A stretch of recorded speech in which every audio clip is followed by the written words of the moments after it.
Olá, senhores, tudo bem? Bom dia.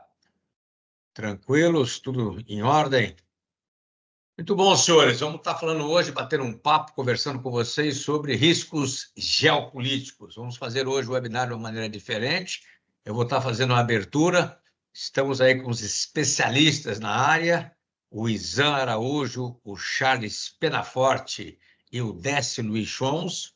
Eu vou fazer a abertura, depois passo a palavra para o Izan Araújo, depois o Chons entra para poder falar sobre segurança internacional, o Izan vai falar sobre a questão geopolítica e o Charles Penaforte vai falar sobre movimentos antissistêmicos, ok? É um tema de suma importância hoje em dia, é um tema sensível. O mundo hoje, nós estamos vivendo pontos de tensão no mundo inteiro. Então, temos aí a Ucrânia, temos aí o Haiti, temos aí a Israel e Hamas, então tem N pontos de tensão, e isso reflete na veia, né, na questão dos negócios de qualquer tipo de empresa, e especificamente em alguns segmentos. E, para isso, o gestor de riscos hoje tem que ter uma visão panorâmica, uma visão com um leque ampliado. Para quê? Para que a sua empresa tenha uma resiliência expandida. Então, ele tem que dar, na verdade, fornecer à alta gestão condições dela estar enxergando quais são as possíveis consequências, quais são as causas e o que a empresa pode ou não fazer em relação a isso. Então, o risco geopolítico, o risco de segurança internacional, acabou de entrar no radar de uma maneira enfática, de uma maneira incisiva, né, nas reuniões de conselho e para as empresas públicas e privadas, né? Antigamente, isso era especificamente do governo, especificamente da questão política, e hoje não. O leque está expandindo. E fora, para poder falar um pouquinho sobre isso, sensibilizá-los em relação a isso, né? A gente tem aqui para dizer o seguinte, que o ambiente geopolítico de hoje não é mais parecido que era há 10 anos atrás, há 15 anos atrás, tá certo? Os presidentes de empresa hoje, né? A alta gestão da empresa tem que estar comprometida com o seu resultado, e resultado esse interligado com a questão geopolítica, que cada vez é muito mais complexa. Complexa por quê? Porque é interconectada, tá certo? E ela tem uma volatilidade muito grande. O ritmo dela é extremamente acelerado, tá certo? E um ponto fundamental: poucas proteções. Então, essa é a nossa realidade hoje que estamos vivendo no mundo VUCA e BANI simultaneamente. Os resultados de previsão, projeção, prospectivos não são fáceis de serem, né, alcançados, de serem, na verdade, né, pensados. Nós temos que raciocinar com N cenários, então aí torna-se mais complexo, na verdade, a solução. O complexo é você enxergar o que está na frente. Então, nós estamos vivendo, na verdade, pisando em terreno minado, esse é um ponto fundamental, tá certo? O tempo para reação, a janela para a gente poder reagir é limitada. Então, hoje, a informação que chega tem que ser rapidamente interpretada e analisada, e tem um tempo de duração. Isso é fundamental, tá? Fundamentalmente, temos que estar olhando para frente. É onde, né, tecnicamente falando, a política passa a ser, né, a linha de frente da estratégia. Então, isso é fundamental, esse entendimento, né? Então, questões geopolíticas, questões políticas, questões de segurança internacional, que o senhor vai falar, que o Charles vai comentar isso, movimentos antissistêmicos, passou a ser agora, para as empresas, nestes tempos que estamos vivendo, que são turbulentos, de fundamental importância. E a prova está aqui, pela interconectividade, né, transpondo fronteiras e por gerarem riscos sistêmicos, né, entrou na pauta obrigatoriamente da alta gestão. Então, a pauta da alta gestão hoje, sim, cobra da gente, vai cobrar dos senhores como gestores de riscos, obrigatoriamente, questões ligadas à geopolítica, questões ligadas à segurança internacional. É de fundamental importância hoje que o gestor de riscos tenha esta visão, tenha esta noção, certo? Fundamental. durante estes tempos, né, nós estamos vivendo uma profunda, né, eu diria para vocês, mudança política e econômica, tá certo? E, obviamente, que as empresas, quando falo em empresas, os líderes, né, não podem ficar de lado e assistindo de camarote, como acontecia 10, 15 anos atrás. As empresas privadas, as empresas públicas achavam que isso não era, na verdade, não tinha nada a ver com ela, muito pelo contrário hoje. Então, estamos no olho do furacão. Então, isso é importante. Preciso ser uma força hoje de mudança, tá certo? E tem que estar olhando o seguinte: a minha missão, os meus valores e a minha visão hoje fazem diferença e eu tenho que fazer essa diferença. Por quê? Porque eu estou lidando, na verdade, entre fazer parcerias com setores públicos, né, e privados obrigatoriamente, para tratar dos pontos fracos da economia. Então, as empresas hoje são atores fundamentais, empresas essas que antigamente não eram consideradas. Então, o risco político é hoje a nova raposa do galinheiro, certo? Não tem como a gente escapar. O risco político é um risco estratégico, é de variável incontrolável e temos que estar monitorando, tá certo? Então, isso é fundamental importância. Então, aqueles relatórios que a área de riscos, né, levanta, mostra ainda na alta gestão uma matriz apenas com os riscos operacionais ou uma matriz de risco estratégico, isso ficou para trás. Nós temos que ter, na verdade, obrigatoriamente, nós temos que ter uma visão holística do problema. Então, isso é fundamental, a gente ter esta visão, tá certo?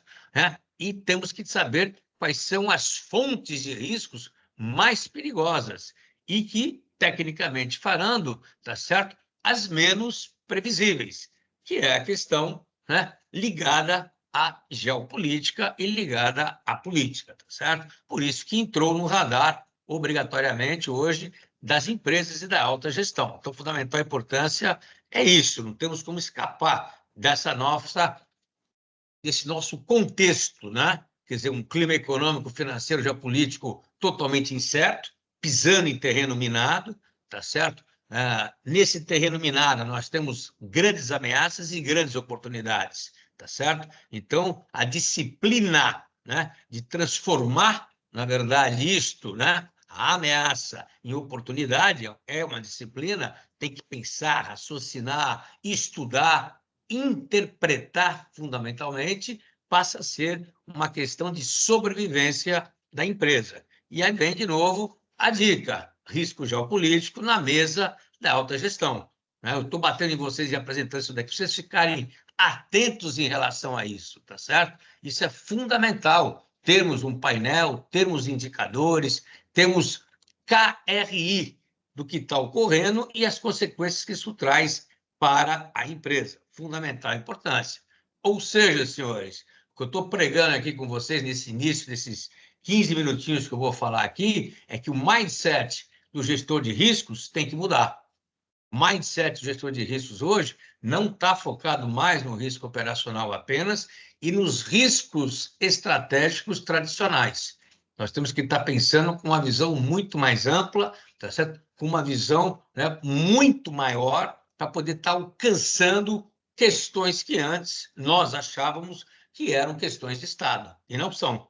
Hoje já não são. Então, isso é fundamental e importante a gente entender este processo aqui e entender estas questões. Então, a sensibilização passa a ser fundamental. Mais uma dica, ó, os top 5 do esforço da auditoria dentro por região.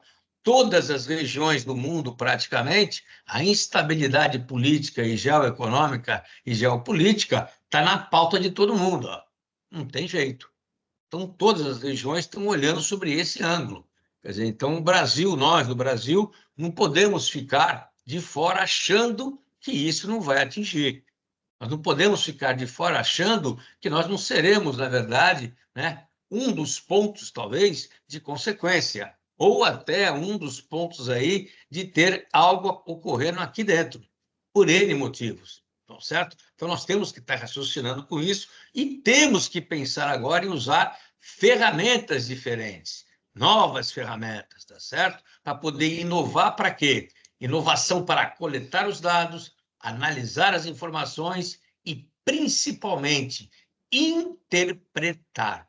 O que é interpretar? Interpretar é eu fornecer para a alta gestão uma fotografia do que poderá vir a acontecer. Então, tem que estar usando ferramentas diferenciadas. Uma delas é o teorema de Bayes, é o teorema dos impactos cruzados, é o teorema das interconectividades que temos que estar usando. E isso hoje, no Brasil, é pouco utilizado. Nós temos que começar a praticar de forma clara.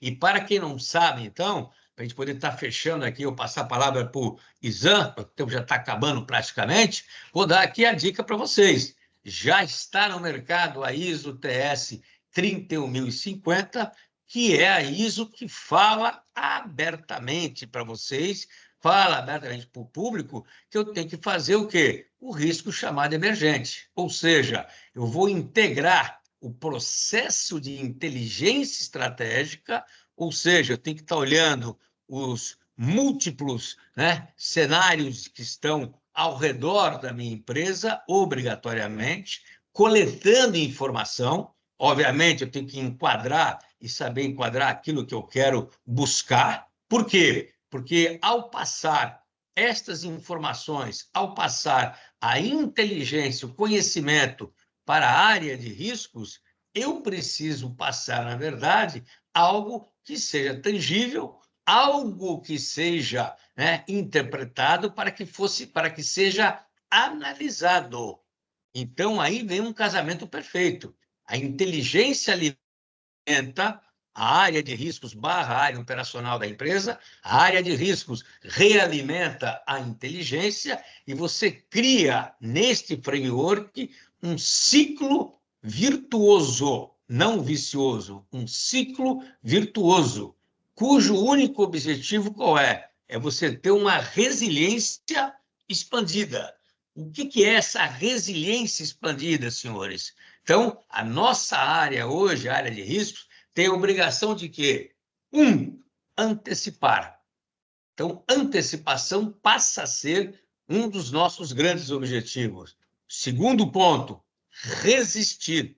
Eu preciso ter uma resiliência forte, aguentar o que vem pela frente. Terceiro, preciso, além de resistir, preciso absorver. Tá certo? Então, tem que ter absorção. Quarto, preciso saber responder ao evento que me impactou, ao evento que está me atingindo, obrigatoriamente. E o quinto é adaptar.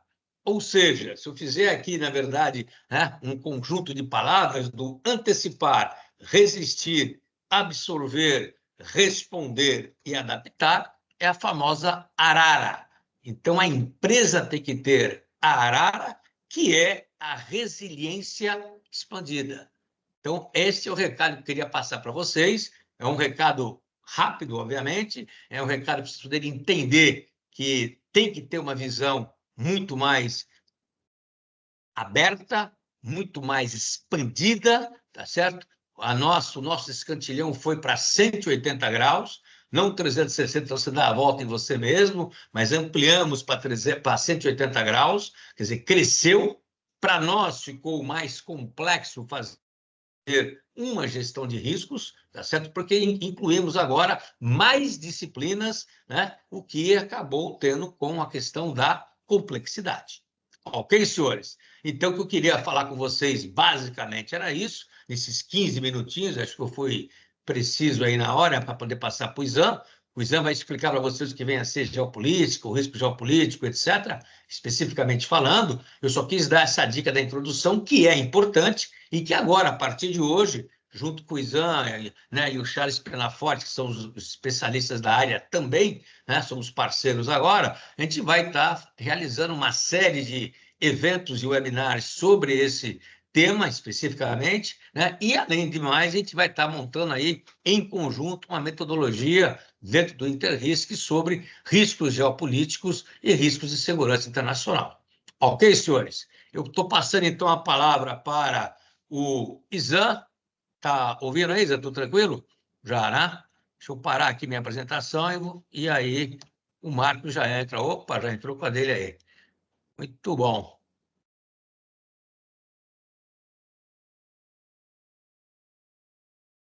Vocês podem me ouvir? Podemos sim, Zé. Tudo jóia. Ok.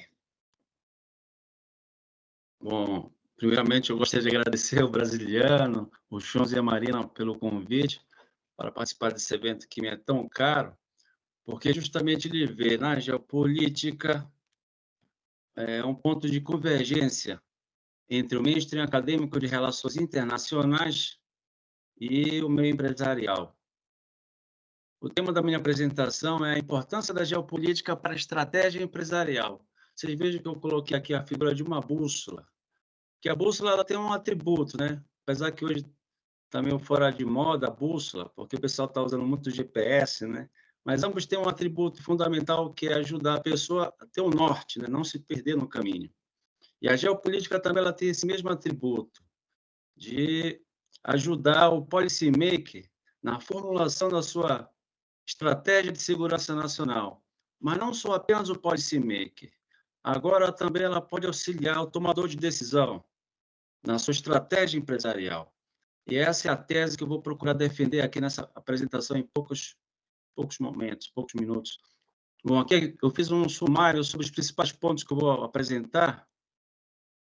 A origem da geopolítica, quem é o pai dessa criança e seus principais postulados, a diferença entre a geografia política e a geopolítica, porque o mainstream da mídia não deixa claro muito bem qual a diferença entre ambos. E, por fim, a gestão de risco geopolítico para as empresas. Como que elas podem mitigar e antecipar a insegurança global a partir da geopolítica. Próximo slide, Marcos, por favor. Isan, seu áudio está picotando um pouco, viu? Ah, é? Tá?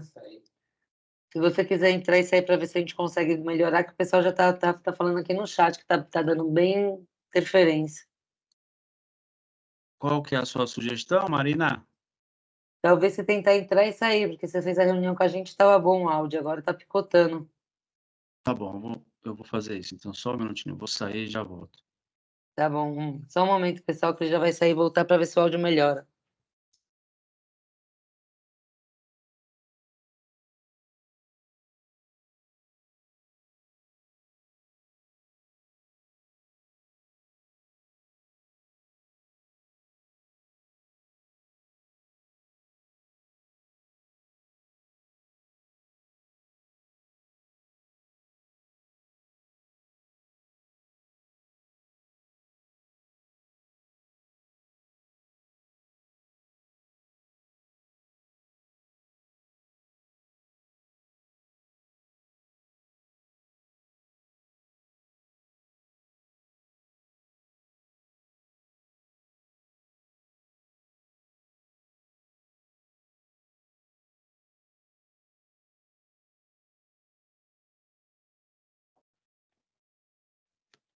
Bom, todos podem me ouvir melhor agora?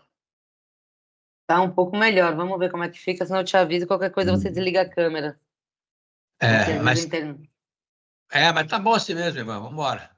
Vamos embora que toca a vida Muito aí. bem, Você então... tá picotando, mas toca a vida. Vamos embora. Muito bem. Feita essa apresentação sumária, o próximo slide, por favor, Marcos. Aqui é a origem da geopolítica. A geopolítica é um termo muito mal compreendido, porque as pessoas desconhecem como que se deu a evolução desse conceito. Ela surge no final do século XIX, quando o geógrafo prussiano Friedrich Hatzel ele escreveu um livro bem famoso chamado Politique et Géographie, em 1897. E lá ele sistematizou os principais pontos dessa ciência. Veja o que ele disse. No próximo slide, por favor. Dois principais conceitos que ele destacou na sua obra: espaço e posição. Para Hatzel, espaço é poder. Ora, se um país ele quer ter mais poder, ele precisa ampliar o seu espaço. Tanto assim, pessoal, que se vocês olharem esse mapa embaixo, esse mapa mundi, vocês percebem 3 estados que se destacam no mapa. pela sua dimensão geográfica, né? A Rússia, os Estados Unidos e a China. E não é por acaso que elas são as 3 grandes potências mundiais atualmente, demonstrando, portanto, que a tese Hartzeliana lá do século XIX ainda se encontra super atual. Espaço é poder, né? Bom, a pergunta que coloca-se é: e o país que não tem um espaço geográfico grande como esses 3 países? Como é que fica? Ora, vocês têm aqui o exemplo num país chamado Emirados Árabes Unidos. Se vocês olharem esse país no mapa, onde ele não aparece, não é verdade? Mas, dada a sua posição geoestratégica no Golfo Pérsico, uma região que é rica em petróleo, a gente percebe, portanto, a importância que esse país tem nas relações internacionais. Então, para Hatzel, tanto espaço é poder quanto posição também. Próximo slide, por favor. Bom, a questão que se coloca em relação a essa temática é: bom, aonde que ocorre a política? Veja o que Hatzel disse, o pai da geografia política. Como o Estado não é concebível sem território e sem fronteiras, constitui-se bastante rapidamente uma geografia política. E ainda que nas ciências políticas em geral se tenha perdido frequentemente de vista a importância do fator espacial, da situação e etc., considera-se, entretanto, como fora de dúvida, que o Estado não pode existir sem solo. É bem interessante essa questão, porque, diferente dos cientistas políticos que analisam a política de forma abstrata, teórica, né, no campo das ideias, filosofando, para Hatzel, a política ela ocorre no território onde está situado o Estado, né? Ele vai geografizar a política, bem diferente dos cientistas políticos. E não é por acaso que Napoleão Bonaparte lhe disse aquela famosa frase: você quer conhecer a política dos estados? Ora, então conheça a sua geografia. Hatzel ele vai valorizar a geografia na formulação da política do Estado. Daí surge, então, a geografia política, né? Próximo slide, por favor. Então, por que a geopolítica adquiriu esse nome? Por que esse nome geopolítica? De onde que veio? Ora, o prefixo geo quer dizer que a política é a escala global, escala mundial. É a geopolítica mundial. Tanto assim que a palavra Welt, em inglês e em alemão, significa mundo. Então, a Weltpolitik do Kaiser Guilherme II, em 1890, era justamente uma política mundial que ele buscava para a Alemanha. Porque, até então, a Alemanha de Bismarck e sua Realpolitik havia assegurado 2 objetivos estratégicos. Primeiro, a unificação da Alemanha em 1871. E, segundo, a Alemanha se tornou de um país fragmentado no centro da Europa para uma grande potência, mas em escala regional. Porque Bismarck não era imperialista, diferente de alguns autores. Bismarck era um nacionalista que buscava a unificação do seu país. Mas a política dele levou a Alemanha a se tornar uma potência regional. Então, o Kaiser Guilherme II ele vai exonerar Bismarck e vai buscar uma Weltpolitik, uma política mundial para que a Alemanha conseguisse um lugar ao sol na política mundial. Então, a partir desse momento, a Weltpolitik do Kaiser Guilherme II vai entrar em confronto direto com os ingleses. E daí vai resultar, então, o termo Geopolitik. Porque, embora a geopolítica já existisse, com Napoleão Bonaparte, Alexandre o Grande e tantos outros estadistas, o termo geopolítica ele vai surgir só em 1916, com Rudolf Kessler, um professor acadêmico sueco da Universidade de Uppsala, que ele vai cunhar esse termo geopolítica. Interessante que quando a gente fala de geopolítica, a gente pensa que geopolítica é coisa de gente grande, né? Só de grandes potências mundiais, como essas que eu citei, Estados Unidos, Rússia, China.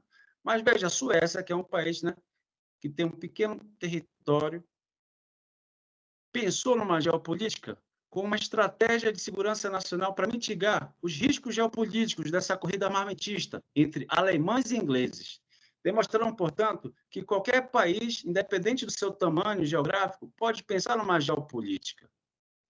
E aqui a gente pode também colocar uma geopolítica para as empresas, que é o que a gente vai falar mais adiante.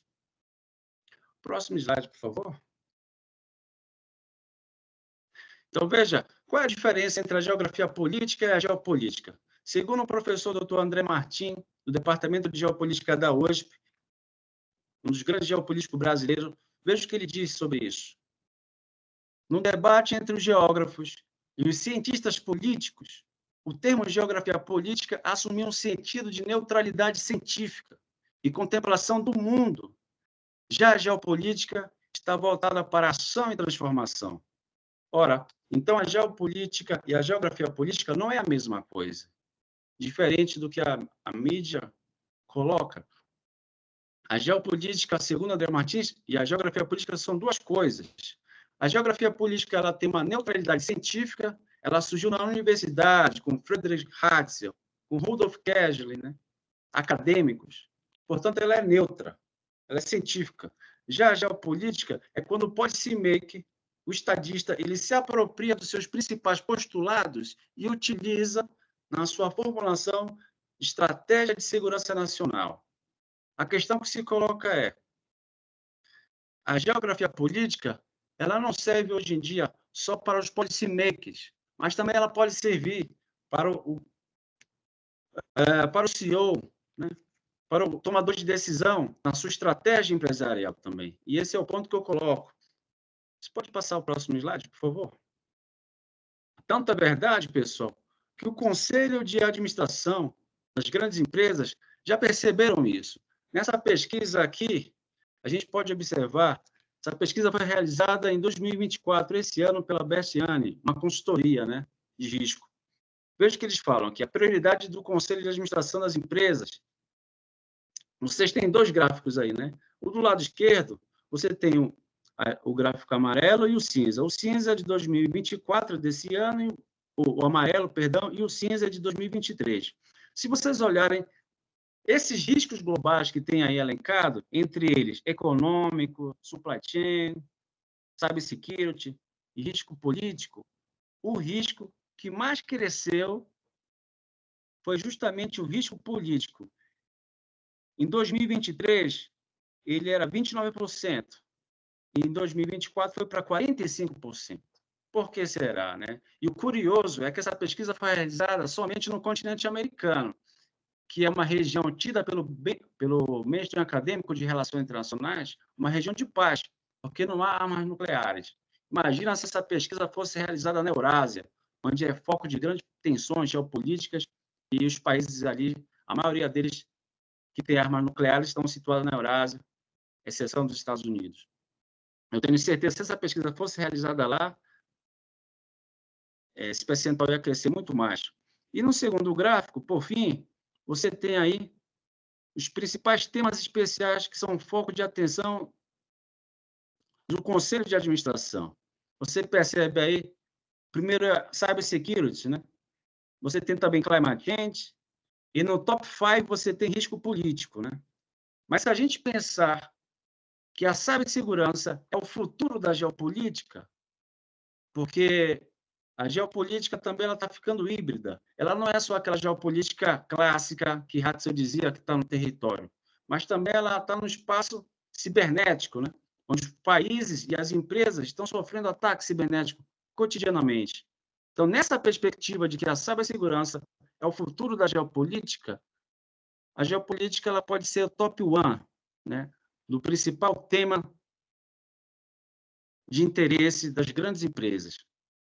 Então, a questão que eu queria colocar aqui, finalizando, é que, sem a geopolítica, a gente não consegue ler o mundo, e sem ler o mundo, a gente não consegue compreendê-lo. E as empresas já estão percebendo isso, e tal como os policymakers, elas podem usar isso na sua estratégia empresarial, para mitigar os riscos geopolíticos e a insegurança global. É isso, pessoal. Muito obrigado. Ok, obrigado, Isa. Vamos chamar agora aí o Chons, Décio Luiz Chons, aí poder estar falando sobre segurança internacional.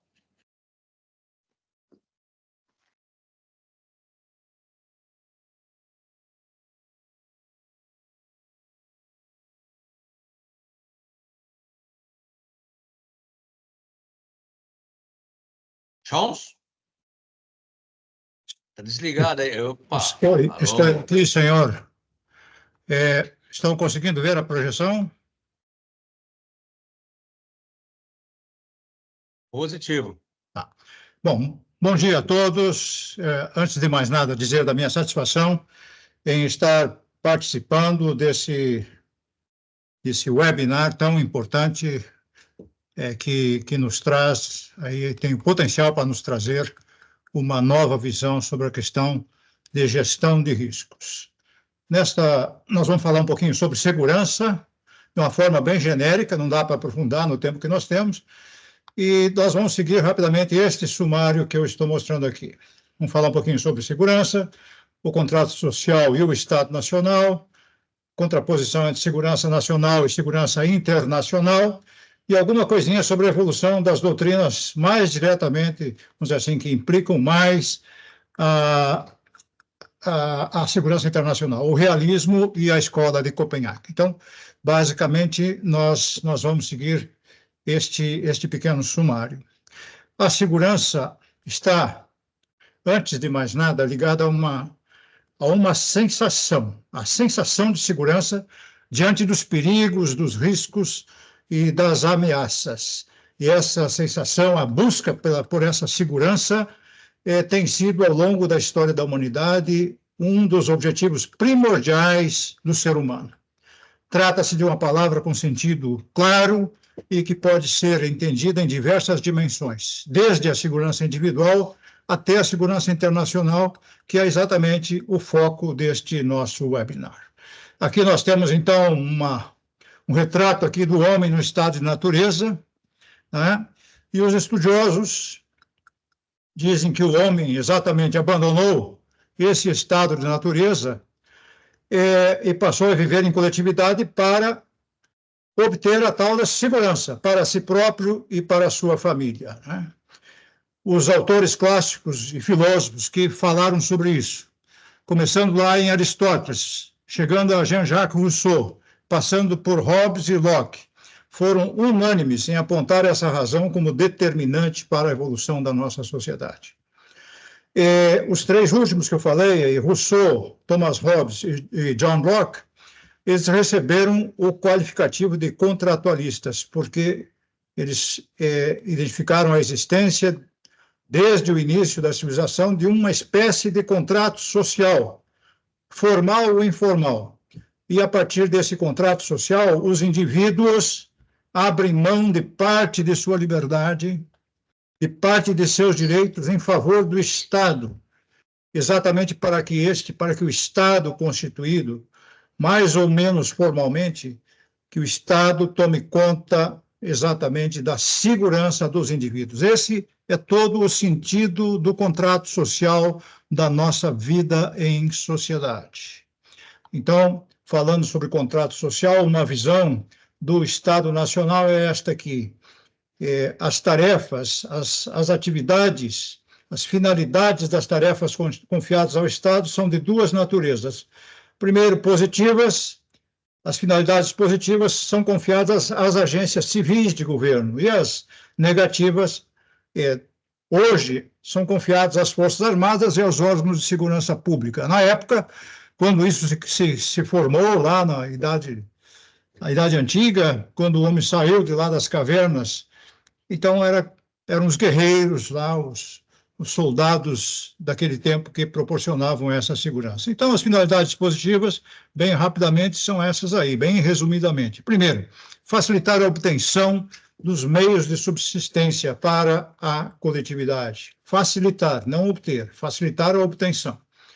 Propiciar o progresso individual e aumentar o bem-estar próprio e o das gerações futuras. Então, bem resumidamente, esses eram os objetivos, as finalidades positivas, e eram obtidas, então, pelas agências civis, e são visadas pelas agências civis. Já as finalidades negativas são essas aqui, olha só.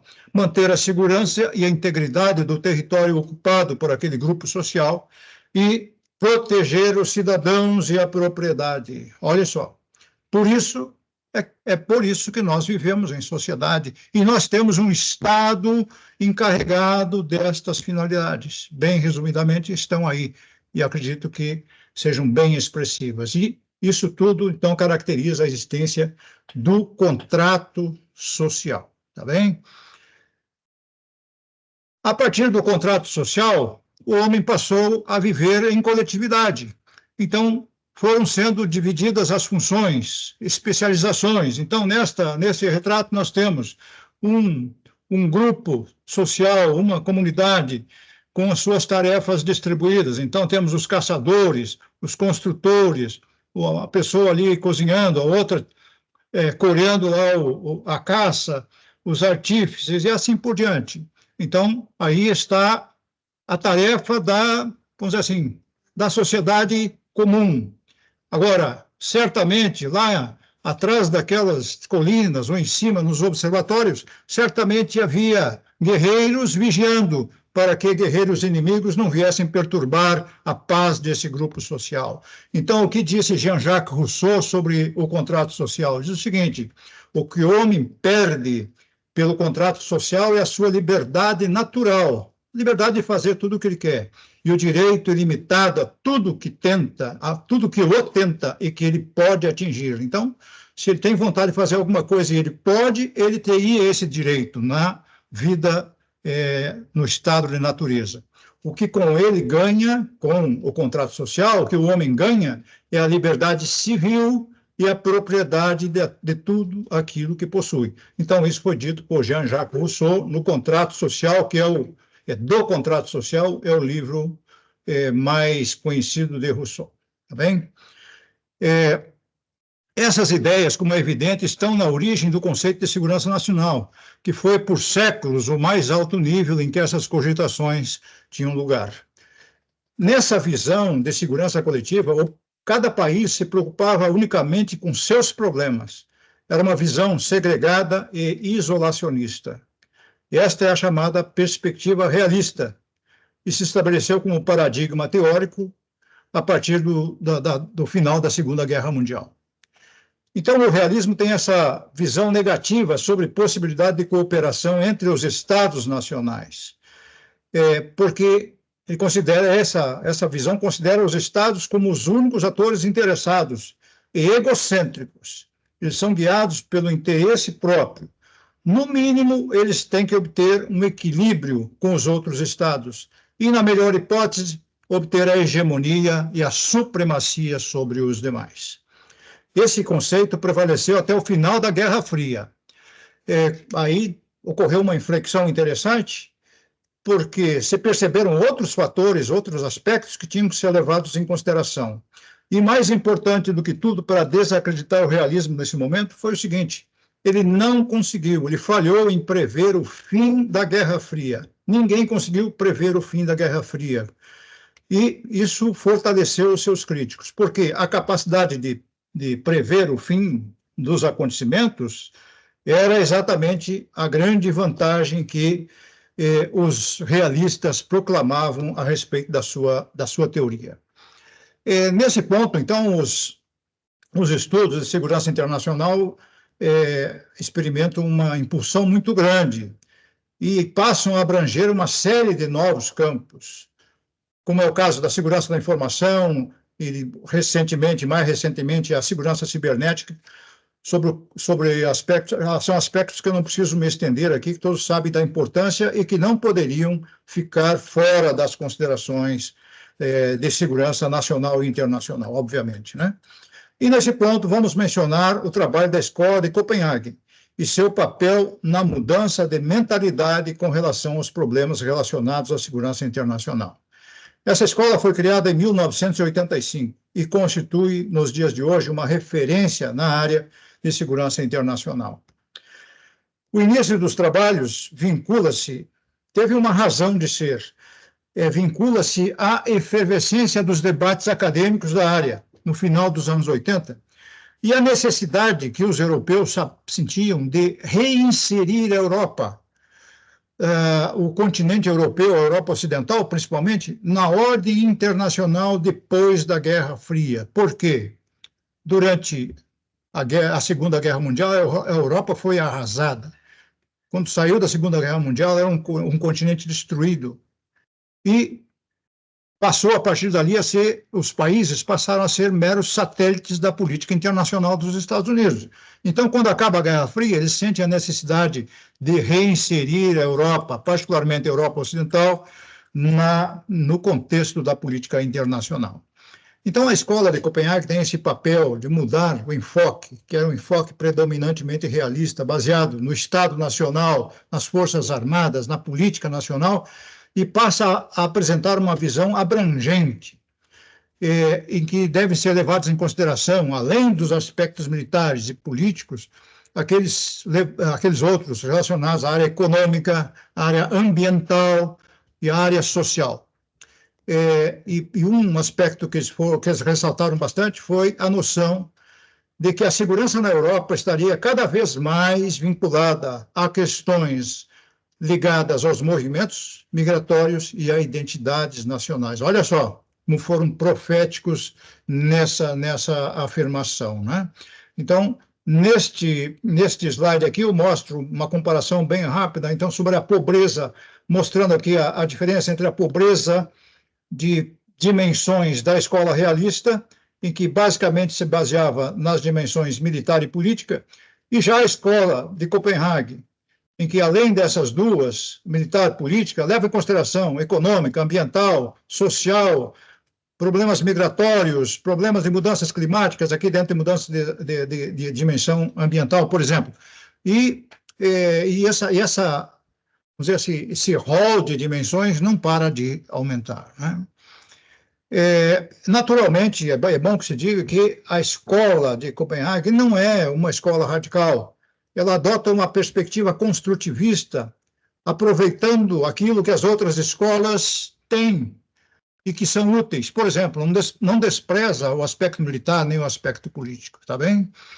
E um aspecto também que eu acho interessante enfatizar aqui é que a escola de Copenhague recebeu uma influência bastante forte da escola de Frankfurt, que é bem mais antiga, foi fundada lá na década de 20, e se dedicava ao estudo das ciências sociais sob uma perspectiva essencialmente marxista.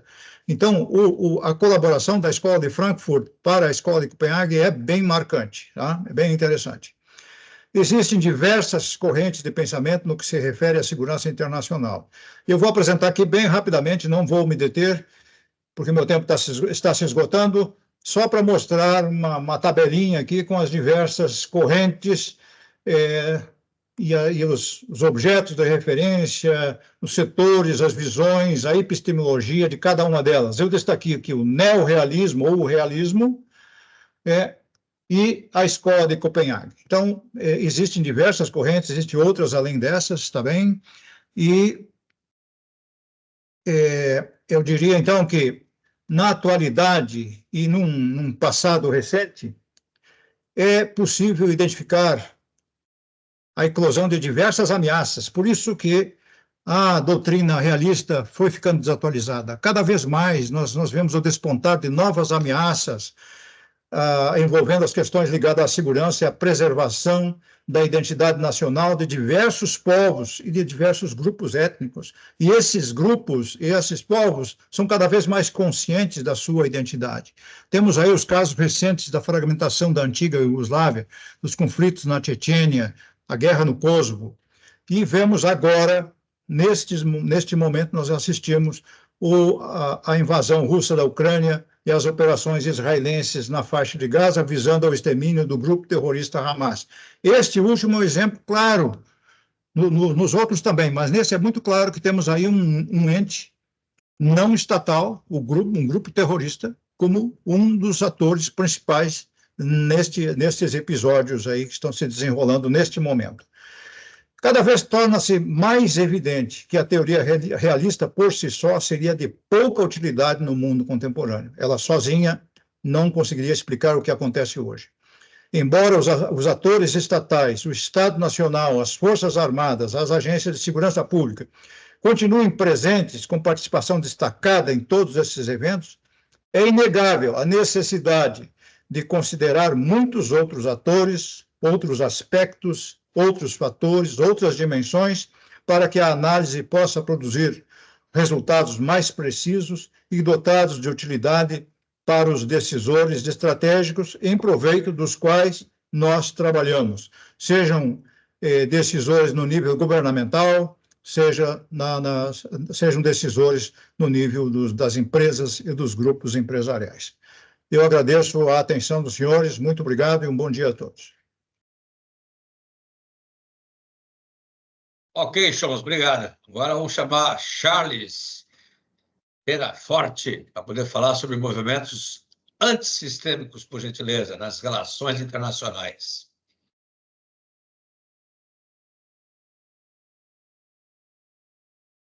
Mr. Charles, está aí, não? Oi, me escutam? Opa, Opa. pronto. Palavra vossa. Bom, primeiramente queria agradecer o convite. É uma grande honra estar com os colegas aqui nessa webinar, né, com o intuito de trazer algumas considerações, né? A minha contribuição para o tema está relacionado à perspectiva antissistêmica, né? Se puder passar para o próximo, por favor. Então, voltar. Bom, a ideia é fazer um rápido, fazer uma panorâmica, né, sobre essa temática, né? A origem da abordagem antissistêmica, originada pelo Manuel Wallenstein, a perspectiva antissistêmica nas relações internacionais, o mundo pós-Guerra Fria, né, onde ideologias não são determinantes mais, a recusa ao mundo, até saiu duplicada aí, ao mundo unipolar, o declínio geopolítico e econômico dos Estados Unidos e a questão dos antissistêmicos, né? Rússia, China, Irã, Coreia do Norte e BRICS. Pode passar, por favor. Tem uma visão geral daí do currículo. Pode dar uma passadinha também, por favor. Bom, essa figura que nós vemos aí é o do Manuel Wallenstein, foi um grande teórico estadunidense, que faleceu agora em 2019. Ele tem uma obra muito focada nas ciências sociais e se dedicou nos últimos 30 anos a fazer uma análise sobre a questão, não especificamente geopolítica, mas do declínio, né, dos Estados Unidos, da influência do Ocidente, né? Então, o termo antissistêmico ele vai surgir justamente no livrinho de 89, onde ele e alguns outros colegas vão fazer uma análise sobre movimentos antissistêmicos no âmbito, vamos dizer assim, social, né, do período da Guerra Fria, né? Essa abordagem ela vai ser feita. Então, ele vai identificar que existem grupos, né, sociais que estavam encastelados aí entre o discurso, vamos dizer, socialista e capitalista, e que vão propor novas formas de conhecimento, de abordagem, né? No meu caso, eu vou utilizar essa perspectiva para justamente levar para as relações internacionais, que é um paralelo que eu fiz na minha tese de doutorado de 2013, em que eu fiz uma análise, né, sobre o papel antissistêmico, então, da Venezuela desempenhava aqui na América Latina, né, sobre o governo do Hugo Chávez. Então, eu fiz essa comparação e pude identificar que realmente se via uma nova abordagem, né, que não estava mais vinculada especificamente à perspectiva da Guerra Fria, né? Hoje, a discussão não é uma briga entre capitalismo e socialismo. Esse discurso não encontra mais tanto efeito.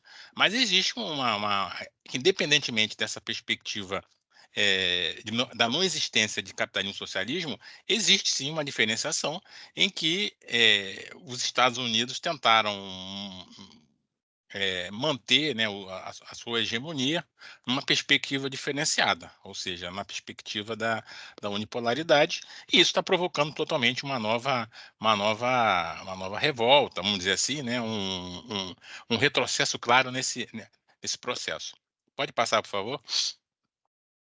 Esse aí foi o livro de 2019, ele está disponível, se colocar na internet aparece o e-book tranquilamente, onde eu faço essas comparações em que eu chamo de atuação antissistêmica, né, principalmente de alguns países, né?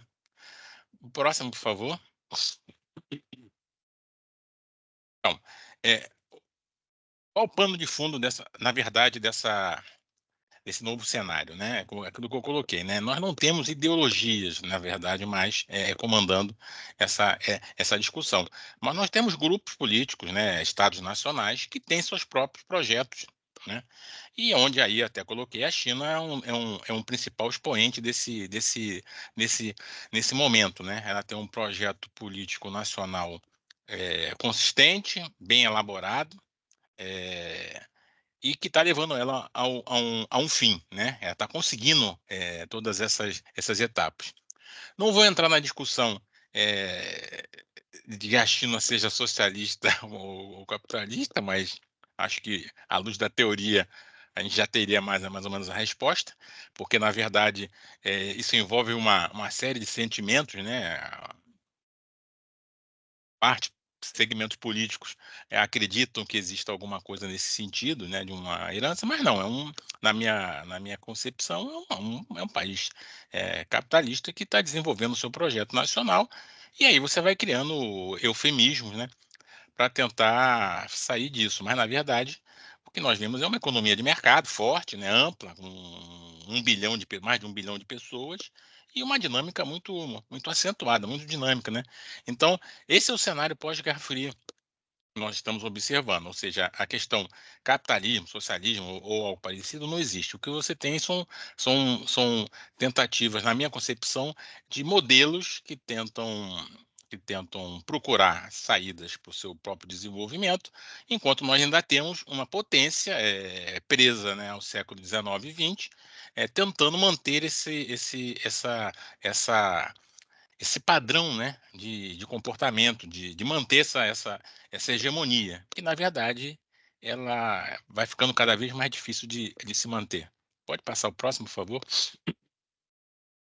O que a gente vê aí é justamente essa recusa isso. Então nós temos grupos de países que não estão mais presos àquele mundo bipolar, mas e que tentam, como eu coloquei, né, desenvolver seus próprios projetos políticos nacionais, mas que vão sempre enfrentando uma ação muito forte, né, dos Estados Unidos. Não é nada contra os Estados Unidos, seria qualquer potência, né? No século XIX foi a Inglaterra, Estados Unidos, provavelmente será uma nova. Alguns falam se vai ser a China ou não. O John Mearsheimer, por exemplo, está dedicando sobre toda a sua pesquisa, o teórico americano, se a China vai virar uma potência, vamos dizer assim, pacífica, né? Se ela não vai atuar de uma maneira a defender seus interesses mais beligerantes. Mas o fato é que existe, né, um grupo de países internacionalmente que, por N fatores, conseguiram uma agenda própria, né, que é a agenda, vamos dizer assim, anti-americana, né, anti-hegemonista dos Estados Unidos, e que, mesmo com as suas discrepâncias momentâneas, conseguiram se unificar nesse sentido. Então, nós temos aí, por exemplo, a China, que foi o grande alvo do primeiro mandato do presidente Trump, vai continuar a ser, caso ele vença do segundo, justamente em função da visualização de que existe uma perda consistente de capacidade para a China, né? Então, o Brasil, por exemplo, nós estamos observando aí a chegada das montadoras elétricas chinesas, que estão algo assim fantástico, né? Uma capacidade muito forte, né? E a gente não vê os Estados Unidos mais na ponta desses empreendimentos, né? A gente vê mais eles preocupados com outros assuntos do que realmente esse avanço. Claro, logicamente, ninguém vai dizer aqui que os Estados Unidos vai acabar em 10, 20 anos, mas é um processo. Esse processo parece que a gente consegue ter uma visão mais ou menos tranquila dessa lógica, né? Pode passar, por favor?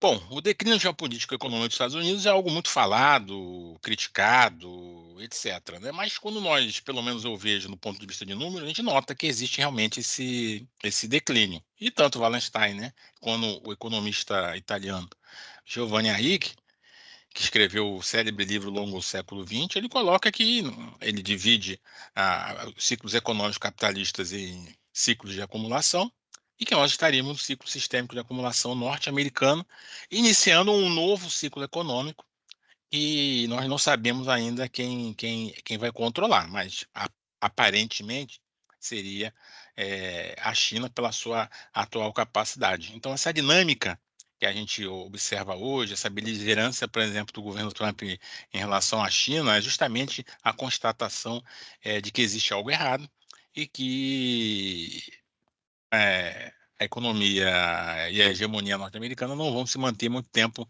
nesse processo. É uma dinâmica natural, né? É a ascensão e queda das grandes potências, isso acontece, né? Você não consegue se manter o tempo todo nisso. O que você vai ter que observar é a capacidade que você tem, a resiliência, né, que você tem de se adaptar a esses cenários. Então, a gente tem que agora observar como, né, o Ocidente, tá, e isso também inclui o Ocidente, como o Ocidente vai conseguir enxergar esse declínio e como ele vai se preparar para essa transformação que parece ser inevitável dessa mudança de eixo, vamos dizer assim, para o Pacífico, que já era falado, né, há mais de 30 anos, né, sobre a bacia do Pacífico, sobre as economias, essa transformação, né, que a gente observa. Pode passar, por favor? Bom, dentro dessa dinâmica toda, nós observamos Rússia, China, Irã, Coreia do Norte e o próprio BRICS, né? Então, esses países aí vêm atuando, vêm conseguindo ter uma agenda, vamos dizer assim, uma agenda informal, em que o primeiro obstáculo é a questão dos Estados Unidos. A Rússia voltou ao cenário global agora desde 2014, né, recuperando, né, quer dizer, dando sinais de que não aceitaria mais uma série de posturas do Ocidente em relação ao seu perímetro de segurança, né, a despeito do que se fala, eu acho que é muito claro de que a Rússia dificilmente, o Michaimer também coloca, uma das poucas vozes que procuram, né, de grande nome, ver a dinâmica atual na Ucrânia e Rússia de uma perspectiva mais centrada, né, mais pragmática. A China, como nós falamos, com seu projeto em andamento, consolidado. O Irã, às voltas aí com seu problema das sanções, mas também como uma forma com seu programa nuclear, né? A Coreia do Norte continua sendo um grande enigma, né? Procurando se salvar o regime em si mesmo, né? E o BRICS, que eu considero aí uma grande engenharia, né? um grande fato, né? Que aconteceu nos últimos anos e que mostra realmente essa mudança de eixo, principalmente com a sua expansão, né? O chamado BRICS Plus. Então, esses países aí, a gente nota toda essa discussão, não que seja algo arquitetado, muito bem elaborado, mas algumas pautas que vão coincidindo com modelos, com propostas que atendem a esses países, onde a gente, por exemplo, pode notar a questão do dólar, né? O dólar enquanto moeda única, o padrão dólar, né? E que começa, logicamente, a sofrer algumas transformações que vão levar algumas décadas, sem dúvida nenhuma, mas que vai acontecer. Então, a gente tem que se preparar também para isso. Não é acreditar que vai ficar eternamente o dólar.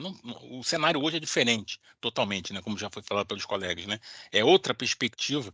Então, não há como você manter algo do passado ativo sobre uma nova realidade. A gente tem que procurar entender essa lógica, que é o mais importante para quando se vai fazer uma análise de risco e etc. Então, geralmente, você olha para esses nomes aí, você vê, é o caos generalizado. Não necessariamente. Pode ser uma janela de oportunidade, sem dúvida nenhuma. Então, o Brasil, por exemplo, conseguiu comprar inúmeros produtos, fazer um comércio melhor com a Rússia, a China é uma grande parceira. Então, são focos tão intimamente ligados a um discurso político, ideológico, mas que não bate com a realidade econômica, com a questão do recurso, da grana, né? Então, são países que, claro, existem as sanções que vão dificultar, mas que na prática é uma janela de oportunidade incrível para os países. Então, dá para você vender, fazer comércio, lucrar, etc. Agora tem que ter essa dinâmica, essa lógica. E, bom, aí eu finalizo com isso. Para quem quiser, pode passar o próximo. Alguns livros aí que estão na internet, caso tenha algum interesse. É só buscar pelos títulos. E é isso, gente. Obrigado aí pela oportunidade. Ok, obrigado, Charles, Chons, Izan. Eu tenho uma pergunta aqui que é uma pergunta para os três, na verdade, mas cada um com um foco. Então, eu vou primeiro já questionar aqui o Charles, mas já vou fazer as três já direto aí para os três, tá bom? Vamos lá. Charles, movimentos antissistêmicos. O terrorismo se encaixa nisso? Quer dizer, no movimento antissistêmico, quando fala terrorismo, pega o que o Chons falou aí do Hamas, tá certo? É antissistêmico, não é antissistêmico? Então, aguenta. Chons, no antissistêmico e, mais especificamente, na questão terrorista em si, ele está enquadrado na escola Copenhague ou está enquadrado na escola realista? É que me perguntaram aqui, tá certo? E para o Izan, ele quer saber sobre a questão do cyberterrorismo, se o cyberterrorismo se enquadra na questão geopolítica, ok? Então, a ordem de resposta, fique à vontade, ou senão eu posso cantar aqui já, falar com o Charles primeiro, o Chon segundo e o Izan terceiro, aí já está aí pensando mais na resposta, ok? Bom, obrigado pela pergunta, brasiliano. Bom, pode ser incluído, mas na minha abordagem, a minha abordagem foi estatal, foi interestatal, tá? Então, eu incluiria a questão desses grupos geopolíticos por quem os apoia. Então, ele estaria dentro da lógica, da dinâmica do Irã, né? Então, ela utiliza esses braços, né, na verdade, para desenvolver as suas políticas, né? Na verdade, a maioria dos países podem até fazer isso. Por exemplo, os Estados Unidos usou muito desse artifício, né, no século XX, no Afeganistão, fomentando dando poder, né, a esses grupos. Então, ele estaria dentro dessa perspectiva estatal, de maneira mais consolidada, não isoladamente, no meu caso, né? Mas pode ser analisado isoladamente. Tá. Então, na verdade, teoricamente, soltando aí um exemplo claro aí do Hamas, aí, por exemplo, que tem um financiamento indireto aí do Irã, Sim. ou não? Mas Sim. É isso, né? Quer dizer, é um movimento antissistêmico, mas tem um braço forte estatal por trás. É isso que você está falando? Isso mesmo, sem dúvida. Ok, muito bom. Doutor Chons, e aí, o que o senhor considera aí? Escola realista, Copenhague, o que o senhor considera sobre isso aí? A questão terrorista em si, Hamas, Hezbollah, etc. Acho uma pergunta muito bem colocada, né? Naturalmente que não, esses aspectos, essas variáveis não foram tomadas em consideração pelo movimento realista. A escola realista não leva em consideração. Mas, com certeza, a escola de Copenhague tem que tomar conhecimento, porque seria fechar os olhos, né? É impossível hoje fechar os olhos à influência desses grupos. Mesmo que sejam os nossos inimigos, nós temos que estudar o inimigo. Lá nos fatores da missão, lá, né, nós aprendemos lá nas escolas militares, missão, inimigo, terreno, meios, condições meteorológicas, os problemas de informação e assim por diante. Então, o inimigo é um dos fatores da decisão. Mesmo que seja inimigo, tem que ser levado em consideração e certamente é um dos aspectos, é um dos fatores que terão que ser levados em consideração na análise da situação. Certo. Mas, forçando você a dizer, Copenhague, então, que vale a Copenhague, não é a realista, né? Como Com você falou no certeza, início, com realista, certeza. então é Copenhague, então. Ok. Com certeza, sim. Izan, vamos lá. E o cyberterrorismo encaixa na questão geopolítica, então? O cyberterrorismo em si, tá certo? Ele entra nas questões geopolíticas? Excelente pergunta, porque enquadra perfeito. Porque geralmente a gente está acostumado a analisar a geopolítica naquela discussão clássica entre o land power, que é o poder terrestre, né, na Eurásia, que é a Rússia, e o sea power, que é o poder marítimo, Estados Unidos, né? Mas agora, no século XXI, nós temos que dar uma nova roupagem para abordar a geopolítica. E há um novo poder aí. Não é o Sea Power, nem o Land Power. E qual é o terceiro poder? É o Cyber Power. E quem é que defende isso? É o professor Eric Rosenberg, professor de geopolítica da Harvard. Ele fala que existe esse terceiro poder, né? É o poder da cibersegurança. Inclusive, ele dá aula sobre isso, dialogando a geopolítica e a cibersegurança. Inclusive, ele fala que o Pentágono, que é a Secretaria de Defesa americana, tem uma divisão de cibersegurança no Ministério da Defesa, né? Para justamente defender o país dessas ações, né, nas infraestruturas críticas do país. Inclusive, quando tem essas guerras espalhadas pelo mundo, e os Estados Unidos ele envia também especialistas em cibersegurança para tentar mitigar os impactos nesses países. Então, eu posso dizer o seguinte, que a cibersegurança é o futuro da geopolítica. Perfeito. Então, se encaixa perfeitamente, e a visão, então, do gestor de risco tem que estar focada também em cima disso, com uma lupa muito grande, né? É isso? Exatamente, né? O gestor de risco ele tem que ter essa visão sistêmica de que a cibersegurança ela vai impactar, como diz o brasileiro, na veia, no planejamento estratégico das empresas, né?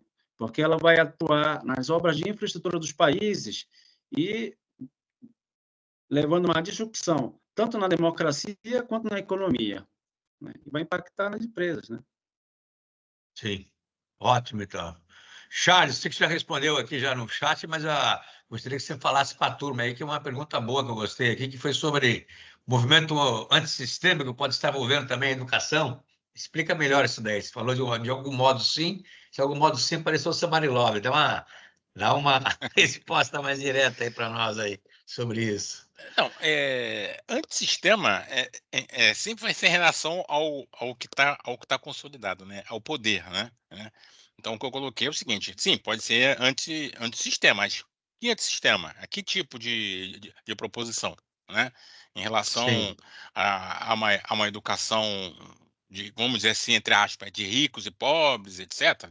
A gente tem que definir isso. Então, vai defender sempre. Sim. Então, quando o Wallenstein criou esse termo, era justamente nos movimentos sociais, né? Então, você tinha lá na Europa os dois grupos antagônicos, capitalistas e socialistas, né, no movimento sindical, e uma terceira via apareceu, vamos dizer assim, né, que não queria ficar dentro desse perímetro, né, tanto bipolar. Aí você atuava contra um determinado centro, né? Então, o centro era a bipolaridade. A mesma coisa na educação. Pode existir, você pode usar esse termo, mas aí você tem que definir em relação ao quê? Ao quê, né? Você tem que definir o sistema. Qual é o sistema? O sistema de educação A. Então, eu defino a educação B. Então, o B seria antissistêmico a esse cenário aí proposto pelo sistema, vamos dizer assim, A, né? Estou colocando essa coisa mais simplista, né? Vamos dizer nesse sentido. Mas é possível, sim. Tá. Shows aqui fala também, pergunta, chegou para mim aqui direto. Riscos globais seria, então, o foco da Escola de Copenhague? É isso que ele quis dizer? Quer dizer, a visão de risco global, Global Risk Report, que sai toda hora do Fórum Mundial, tem a ver, então, com a questão da Escola de Copenhague, quando eles até criaram cenários no relatório do ano passado sobre a questão de possíveis confrontos geoeconômicos, ele cita lá sobre a questão da busca, né, em termos da água, em termos de alimento, em termos do clima, etc. É isso não? Que querem saber aqui, quer dizer, Copenhague e riscos globais, o que tem de correlação em relação a isso? Eu acredito que uma das grandes características da Escola de Copenhague seja exatamente a sua abrangência. E vai desde a consideração desses riscos em nível global até o estudo dos sistemas de segurança mais locais. E muitas vezes são locais, mas são multinacionais, porque envolvem diversos países, diversos grupos étnicos, muitas vezes dentro de um país ou através das fronteiras, né? São grupos étnicos, são associações de classe, são associações de diversas naturezas que têm influência, que exercem influência na situação. Então, eu acredito que sim, existe essa preocupação, essa visão global, e existe também a possibilidade de se focar em regiões, não apenas entre países, mas naqueles pontos de tensão, naqueles pontos em que existe tensão geopolítica, tensão no âmbito econômico, problemas migratórios, problemas de racismo e assim por diante. Então, o rol é muito vasto. Essa aí é a visão que eu tenho da Escola de Copenhague, que ela realmente é abrangente, e é assim mesmo que tem que ser. Realmente é assim que tem que ser, porque a nossa sociedade hoje é uma sociedade complexa e nós temos que ter essa visão abrangente, como você mesmo, brasileiro, ressaltou na sua fala. O brasileiro, eu posso aproveitar o ensejo de fazer uma colocação sobre a pergunta fizeram sobre a Escola de Copenhague? Excelente pergunta, porque o mainstream acadêmico de relações internacionais ele está acostumado a analisar à luz da teoria realista, né? que a agenda de segurança está circunscrita pura e simplesmente no Estado. É como a geopolítica clássica de Hatzel, que tem 3 conceitos: espaço, posição e Estado. O Estado está no território, tem que pensar a segurança do Estado. Mas a Escola de Copenhague ele vai ampliar esse escopo, pensando não na segurança pura e simplesmente exclusiva do Estado, mas agora a segurança humana. E, por isso mesmo, ampliou o escopo da questão de segurança. Não é só uma questão estratégica, mas também uma questão de segurança humana. Temas como, por exemplo, climate change, né? Questão da segurança alimentar, pandêmica, tudo isso afeta a segurança não só do Estado, mas a segurança humana, né? E a gente viu isso no Brasil e em outros países, a questão da Covid-19, que ceifou milhares de vidas, né? Então, se os Estados, se os países... Não, ia dizer o seguinte, foi a famosa securitização, né? Exato. Se os países tivessem uma política de segurança nacional, prevendo essas questões, que são muito caras para a Escola de Copenhague, iam, sem dúvida, mitigar os seus impactos, né, nos seus países, inclusive as empresas também. Né? Quer dizer, então, aqui na tua visão, por exemplo, vou só falar aqui, posso falar besteira, você dá a paulada aí. Quer dizer, então, que a crise financeira de 2018 estaria também, né, embutido nisso, né? A crise que deu lá nos Estados Unidos poderia fazer o efeito cascata no mundo inteiro, está embutido também na Escola de Copenhague, é isso? Pelo que eu entendi. Exatamente, a segurança econômica, né? Excelente segurança pergunta, econômica. Porque, veja, olha só a questão. Existe um teórico, um estrategista americano chamado Spikeman. Spikeman diz o seguinte, que havia uma discussão no contexto da Segunda Guerra Mundial para a Guerra Fria, e que os Estados Unidos, alguma corrente americana dos estrategistas dizia, olha, os Estados Unidos têm que ter só uma linha de defesa no hemisfério ocidental, que é o hemisfério americano, o continente americano todo. Porque a Segunda Guerra Mundial está muito longe, está lá na Europa. Então, a gente está segurando aqui, a gente está seguro, porque os Estados Unidos é um país bioceânico, né? Então, nada vai chegar até a gente. Só que o Spikeman diz o seguinte, olha, rapaz, nós temos que ter, na verdade, uma segunda linha de defesa, além do entorno estratégico ocidental, que chegue até a Eurásia, porque a Eurásia, como dizia Mackinder, é o centro da geopolítica mundial. O que acontece lá impacta na veia na gente aqui, entendeu? E aí pensaram, então, numa política de contenção na Eurásia. E os Estados Unidos, então, começou a pensar nisso, mas o pessoal não aceitava, até que teve o ataque de Pearl Harbor. Aí o pessoal, ok, não, Spikeman tem razão, vamos pensar numa linha de defesa avançada, porque o ataque veio da onde? Veio da Eurásia, dos japoneses, não é verdade? Então, o Brasil, por exemplo, o Brasil está muito distante do mundo, dos conflitos geopolíticos, dessa coisa toda. A gente não tem placas tectônicas para levar terremoto, na verdade, é um paraíso, né? Aqui, e a gente fala, o Brasil está distante de tudo isso. Mas, olha, nós temos que pensar que, hoje em dia, os ataques, assim como o Spikeman pensou lá atrás, que acontece na Eurásia influencia a gente. Né? E a guerra na Ucrânia, por exemplo, o que colocou em xeque a questão do nosso agronegócio? E o governo brasileiro teve uma postura assertiva ao ir lá na Rússia, em plena guerra da Ucrânia, para segurar nossos interesses nacionais na questão do fertilizante. Então é disso que se trata. Sem Certo. contar as pandemias, as crises econômicas que, como você Nossa falou, Senhora. em 2018, impactou na veia no Brasil, né? Então está tudo interligado hoje em dia. Isso. Aproveitando esse gancho do teu, então, aí, tem uma pergunta aqui do Edson Monge, que ele até pergunta para nós, para os senhores. Eu estou numa posição tranquila hoje, tá, Nath? Mas, na verdade, ele está perguntando para os três aí o seguinte: pragmaticamente, já podemos dizer quais negócios e segmentos no Brasil que já estão sendo impactados na veia, como o Isan gosta, em função das guerras da Ucrânia e na faixa de Gaza?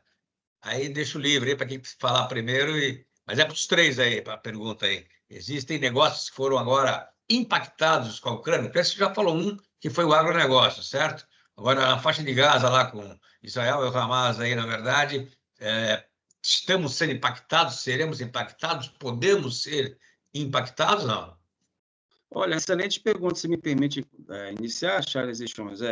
Por exemplo, existe a supply chain, as cadeias de suprimentos globais, elas estão sendo impactadas na veia, porque agora os países estão tendo que contornar o Atlântico Sul, passar pelo Cabo de Boa Esperança até chegar no Mar Vermelho, né, o Golfo Pérsico. Ao invés de que os países da Europa, geralmente, eles cortavam, né, pelo canal de Suez, mas agora, devido aos ataques ali, eles tiveram que mudar isso, a sua logística. Isso impactou no preço dos produtos, na verdade, e no tempo de entrega da logística. Então, Sim. Um conflito lá na Eurásia, de novo, na região do Rímac, como dizia Spikeman, influenciou em todo o mundo no que diz respeito ao comércio internacional marítimo, que 90%, diga-se de passagem, é feito pelo mar, né? Pelo mar, né? Exatamente. E ainda tem também a questão dos ataques, né, dos Houthis, né, ali perto da Somália, né? Então, é outro problema também, né, que justamente forçou essa mudança de itinerário, né, dessas cadeias de suprimento que o Isan falou. Eu também chamo a atenção, que a gente não tem muita noção aqui, mas existe uma outra rota também que está sendo desenvolvida, que é a rota russa pelo Ártico. Sim. E você sai por cima e já desce lá embaixo. Você já desce Sim, praticamente na pensado, Europa. pula. Exatamente. Então, eles inclusive fazem muita propaganda, os russos, sobre isso. E tem um quebra-gelo lá nuclear, né, que é sendo feito. Então, é outra rota que eles também estão começando a oferecer em termos de capacidade de mudança, né? É isso. A única crítica. Bom, o Brasil, como o Isa falou, o Brasil fez muito bem, né, ao não cair no discurso simplista, né, de segmentos aqui, principalmente da imprensa, né, sobre a questão da Ucrânia, né? O Brasil preferiu defender seus interesses, né? Fertilizantes, trigo, etc., né? Porque, na verdade, o que a gente nota é que todos os países da Europa, ou pelo menos grande parte deles, continuam a comprar gás natural, o gás da Rússia. Portugal, todo mundo está comprando. Você tem dois discursos, um discurso para a mídia, né, bonito lá, que é nosso todo, e a realidade. Então, você continua comprando, pessoal aí, quem acompanha o outro lado da história, né, a RT, né, a Russian Today, os caras colocam toda hora lá, Portugal está comprando gás nosso, não sei o quê. Quer dizer, é isso. São duas formas. Esses países estão priorizando os seus interesses nacionais, né? Você vai ficar sem gás, sem energia. Então, esse que é o grande fator que é muito importante também, não ser seduzido pelo discurso simplista, né?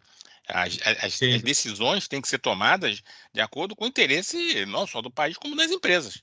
Então, claro, existe a questão de sanção que dificulta, mas a Índia aí está deitando e rolando em relação à Rússia, comprando petróleo barato, financiando lá seu desenvolvimento, comprando arma, e não estou nem um pouco preocupado com o discurso que nós escutamos muito facilmente aqui no Ocidente, né?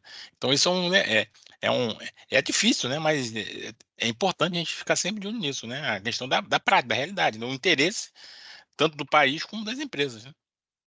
Sem dúvida. Tanto é que as medidas econômicas que o pessoal do Ocidente jogou contra a Rússia não surtiram efeito, né? Não foi algo que foi capultado de maneira direta, não aconteceu praticamente nada com a Rússia. A Rússia continua rodando, né? E a economia cresceu, inclusive, acho que foi 3%, alguma coisa aí nisso. Quer dizer, e outro impacto também desse movimento antissistêmico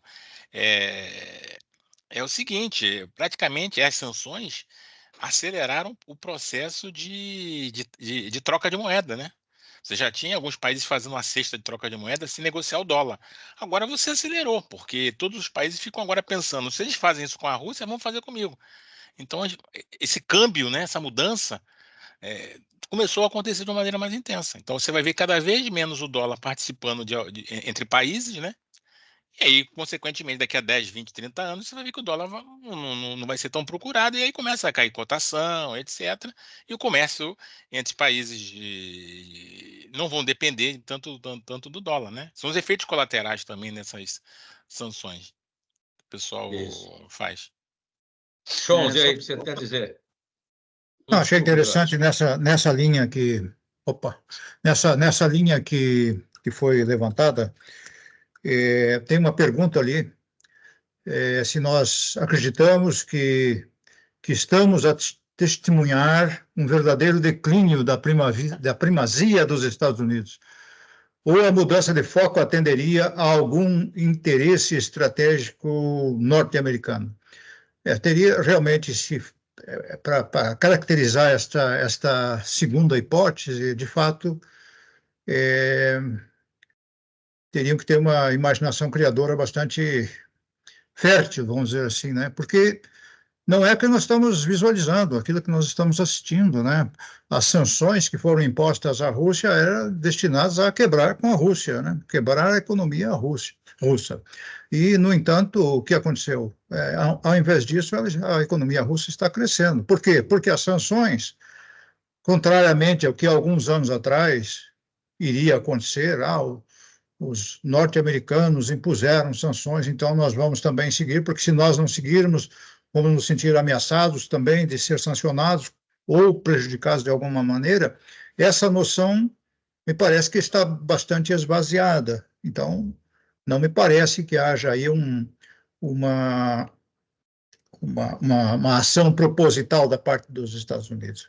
E com relação a essa questão também de planejamento, para mim, eu cito como uma falha absurda, né, do planejamento geopolítico e geoestratégico do Ocidente, essa questão das operações no Afeganistão, no Iraque, na Líbia, a expansão da OTAN para as proximidades da Rússia, tudo isso aí, a impressão que dá é que realmente foi planejado por alguém que queria prejudicar o poderio norte-americano, porque só fez prejudicar, né? Então, hoje as consequências que nós estamos assistindo, esse caos no Oriente Médio, é decorrente em grande parte dessas operações, né? Vai retirar o dono do poder que estava, por exemplo, no Iraque. Nós tivemos na primeira invasão do Iraque, em que o presidente presidente americano era uma pessoa bastante esclarecida, ele não deixou chegar a Bagdá. Não, deixa, porque é o seguinte, ele é horrível, mas se tirar Saddam Hussein, tirá-lo de lá, vai virar o caos. O caos para nós é pior do que o que temos hoje. Então, manteve a situação. Já no segundo episódio, virou caos, terra arrasada. Aí temos esse resultado que nós temos hoje. Então, me parece que não existe, sim, não existe de maneira nenhuma uma iniciativa concertada aí pelos planejadores, ou pelo menos que não existiu num passado não muito distante, um planejamento muito sério, ou, vamos dizer assim, que não atendesse a interesses econômicos de certos agentes na política externa dos Estados Unidos. Essa é a visão que eu tenho. Então, não acredito nessa hipótese de ação premeditada para desviar o foco, visando a obtenção, o atingimento de outros objetivos estratégicos. Ok. Charles aí, que é o cara aqui teve uma perguntinha aqui do Davi Ribeiro, perguntou aqui, futuramente pode existir quebra do acordo de não militarização da Antártida por consequência da escassez de recurso hídrico? Vale para o Charles, vale para o Chons, vale para o Isan também. Eu só vou voltar um pouquinho no que o Chons falou, que eu também concordo com o que o Chons colocou, né? É uma sucessão de erros. Inclusive, o Wallenstein, no livro dele, O Declínio Norte-Americano, ele justamente coloca ele pontua essas quedas, né? Também, não só no Iraque, mas também a Líbia, né? A Líbia, por exemplo, a morte do Gaddafi, cara, a gente vê aquilo ali, a gente fica assustado. Na época eu falei, ó, se tirar o Gaddafi, acabou. E realmente acabou, né? Mas e vem aquele discurso, né, infantilizado, aquele discurso bem simplista, e até mesmo naif, né, vamos dizer assim, né, como dizem os franceses. Ah, ele tortura, ele mata, mas todos fizeram isso e todos sempre foram apoiados pelo Ocidente, inclusive o Saddam Hussein, Verdade. né? Inclusive a Arábia Saudita. Então a questão não é essa, o pessoal cai nesse discurso. A discussão não é direitos humanos é legal, acho fundamental, mas não é o que permeia as decisões. Então sacaram lá em função do petróleo e a Líbia foi esfacelada. O Iraque, idem, né? Então é uma sucessão de coisas absurdas, a gente fica até assustado como é que esses staffs deles lá, que ganham milhares e milhares de dólares, conseguem produzir tanto erro, assim, simples, né? De a gente olhar assim e falar, não faça isso. Não faça, não. Tanto que o Chons colocou, né? O Bush pai teve essa visão. Não tira o cara, deixa o cara lá que ele está controlando o pessoal. Ele controla não só ele, como controla o xiita, né? No Irã, né? Não, Sim. aí o Bush filho foi lá, acabou com tudo, abriu a caixa de Pandora. A mesma coisa na Líbia, né? Em relação à questão da Antártica, tudo é possível, mas a princípio, na minha concepção, existe um certo pudor, entre aspas, né? Uma preocupação de não tocar na Antártida, mas tudo vai depender do cenário, né, que vai ser montado aí nos próximos anos. Num primeiro momento, o pessoal está calmo, né? Mas isso não quer dizer que se mantenha por um longo prazo, né? Alguém, vou fazer. E aí todo mundo sai correndo em cima da, da Antártida. Mas tudo depende, né? Tudo é muito rápido, né, nesse cenário geopolítico. A gente terminou o século XX de uma maneira e o século XXI já está na segunda década, indo para a terceira daqui a pouco, numa coisa assim assustadora, né? Muito, muito, muito dinâmica, né? Mudança muito grande, né? Volatilidade é muito grande, é uma coisa Sim, sim. absurda mesmo. Não é fácil, não. Bom, senhores, teriam mais algumas perguntas, mas já estamos chegando ao fim, são quase 3 horas, 10h58. 3 que eu estou fora do Brasil, eu estou aqui em Angola, são quase 3 horas, mas são 10h58, já estamos aí finalizando aí o nosso webinar.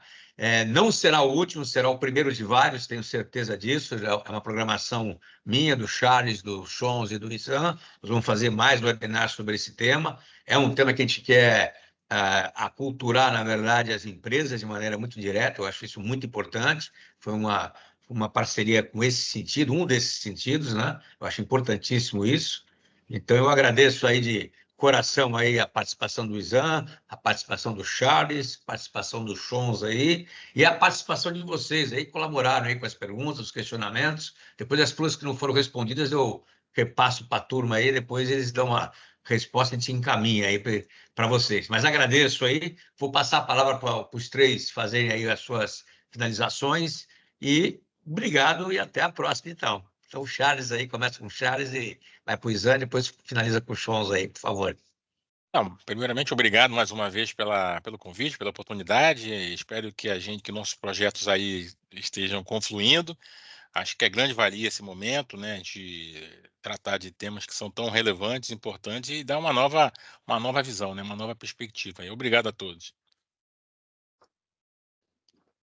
Bom, só queria agradecer ao Brasiliano, Chons, pelo convite de participar desse evento e dizer que essa parceria estratégica entre a Brasiliano Interrisk, o Laboratório de Geopolítica LabGrima da Universidade Federal de Pelotas, o CENEGRE, o qual é o Centro de Estudos de Geopolítica e Relações Internacionais, e o IGS, que é o Instituto Internacional de Geopolítica e Segurança, vai trazer vários frutos, né, que eu tenho certeza, sobretudo no contexto de gestão de risco global, risco geopolítico, para ajudar as empresas a como mitigar a insegurança global. Ok. Dr. Chons. Eu vou aproveitar essa oportunidade aqui para prosseguir naquela questão do Tratado Antártico, né? Existe um ditado antigo que diz que os acordos, os tratados são feitos para serem quebrados. E nós temos um exemplo assim bem atual, né? Quando ocorre a queda da União Soviética, o desmantelamento da União Soviética, a Ucrânia se torna independente, a Ucrânia tinha um arsenal enorme de armas nucleares. E aí o Ocidente, juntamente com a Rússia, se juntaram, esses países ocidentais, e forçaram a Rússia a devolver essas armas nucleares forçaram a Ucrânia a devolver as armas para a Rússia. E assim foi feito. Foi assinado um acordo quadripartite. Então, era Rússia, Ucrânia, Estados Unidos e Inglaterra, que, uma vez que a Ucrânia devolvesse seu arsenal nuclear para a Rússia, esses países garantiriam a integridade territorial da Ucrânia. Está escrito e assinado. A Rússia invadiu a Crimeia e ficou por isso mesmo em 2014. E hoje está fazendo o que faz lá, e a reação... Quer dizer, aquele acordo ninguém mais fala, naquele acordo ninguém mais fala. Então, esse acordo não ocorreu o armamento na Antártida, para mim, vai durar enquanto durarem os interesses, ou até o momento em que se vislumbrar uma vantagem maior do que as desvantagens para seguir nessa direção. Para mim, é essa maneira que eu vejo. Sou pessimista, eu sou realista, né? Os realistas têm que ser pessimistas, senão não tem jeito. E essa é a visão que eu tenho. Muito obrigado, presidente. Ok, senhores. Muito bom, então. Senhores, mais uma vez, muito obrigado. Parabéns aí para vocês três. Foi excelente aí o bate-papo, né? Eu fiquei numa posição mais confortável hoje. Depois, na próxima, vocês me martelam em cima, então. Ok? Senhores, público aí, muito obrigado pela presença, pelo carinho de sempre, e até a próxima vez, então. Forte abraço a todos aí. Ok, muito obrigado. Obrigado, pessoal.